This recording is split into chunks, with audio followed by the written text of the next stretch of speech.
పుట్టించింది Jesus Christ. Bible ప్రకారం దేవుడు ఈ ప్రపంచాన్ని 7 రోజుల్లో తయారు చేశాడు. మొదటి రోజు వెలుగుని పుట్టించాడు, రెండవ రోజు నింగి నీరుని పుట్టించాడు, మూడవ రోజు సముద్రాల మధ్యలో భూమిని తయారు చేశాడు, నాలుగవ రోజు సూర్య చంద్ర నక్షత్రాలను తయారు చేశాడు, ఐదవ రోజు సముద్రపు జంతువులని పక్షులను పుట్టించాడు, ఆరవ రోజు జంతువులని మనుషులని పుట్టించాడు, ఏడవ రోజు అదృశ్యమైపోయాడు అని బైబిల్ క్లియర్ గా చెబుతుంది. సైంటిఫిక్ గా చూస్తే 454 కోట్ల సంవత్సరాల క్రితం ఈ భూమి ఏర్పడింది.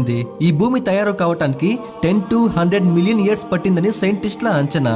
మరి మహాగ్రంథమైన బైబిల్లో 6000 ఇయర్స్ బ్యాక్ ఫామ్ అయిందని చెప్తున్నారు. బైబిల్ ప్రకారం ఈ భూమి మీద మొదటి మనిషి 6000 సంవత్సరాల క్రితం దేవుడి చేత తయారు చేయబడ్డాడు.